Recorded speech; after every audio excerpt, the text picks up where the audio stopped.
This is TWiT. Last week, FCC Commissioner Michael O'Reilly publicly stated that the evidence he has seen seems to indicate that the public doesn't care about net neutrality. Well, he may want to look at his evidence again. As of this morning, the FCC has received over 1 million comments on FCC Proceeding 1428, the proposed rules on net neutrality. This total includes submissions through the website, which crashed under the load earlier this week, and by email. To put this in perspective, the FCC received about 1.4 million comments after Janet Jackson's wardrobe malfunction caused a national outcry in Super Bowl 38, forcing both the broadcasting industry and the FCC to change their operation procedure. No one has gone through all of the comments yet the general assumption is that the vast majority are pro-net neutrality submissions.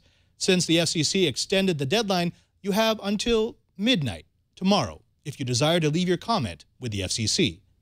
And while we're on the subject of the internet, the Comcast-Time Warner merger could be in the hands of the state of New York.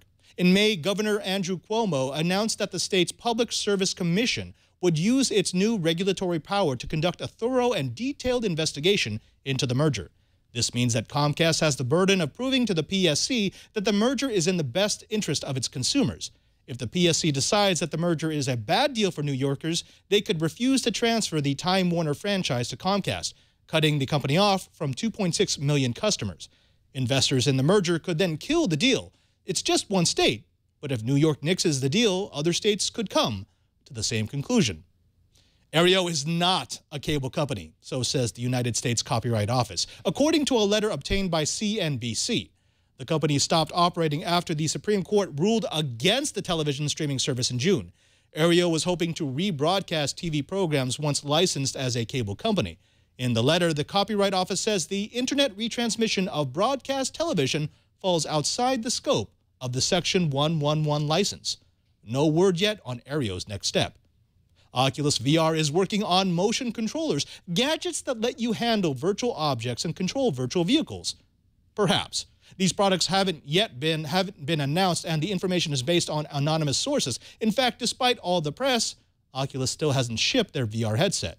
The product is likely to ship next year, hopefully. In creating its own controllers, Oculus, which Facebook bought for $2 billion in March, will be competing directly against several companies that have bought into the platform and supported them with a controller of their own, according to a report on CNET. Oculus has reportedly worked on a variety of tracking techniques, and they've tried magnetic fields, infrared lights, and cameras to detect the location and movement of Oculus users. But no matter what Oculus does, a virtual reality platform will need some form of elegant control as well as an accurate way to track users in meat space. It could all come together next year. The long-awaited dream of consumer VR is virtually here. Maybe. Google released its second quarter financial results today and exceeded Wall Street's expectations. The company earned revenues of $15.96 billion, a 22% increase over the same quarter last year. However, the profit picture wasn't quite as rosy. Google reported $3.42 billion in net income, which is higher than the previous year, but not by much. Google will account for more than 1/3 of the world's digital ad spending, vastly more than the number 2 competitor Facebook, which will own about 8%. Google also revealed that its investments in infrastructure keep rising.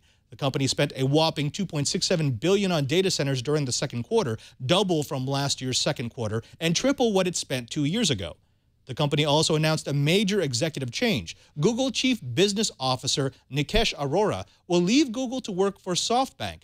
Omid Kordestani, who has long served as an advisor to the Google founders, will replace him.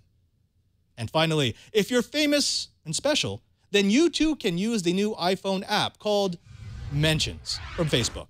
The app lets verified public figures post public content. The idea is to encourage more movie stars, musicians, and the like to create posts, photos, and videos that the rest of us, mere commoners, can feed on.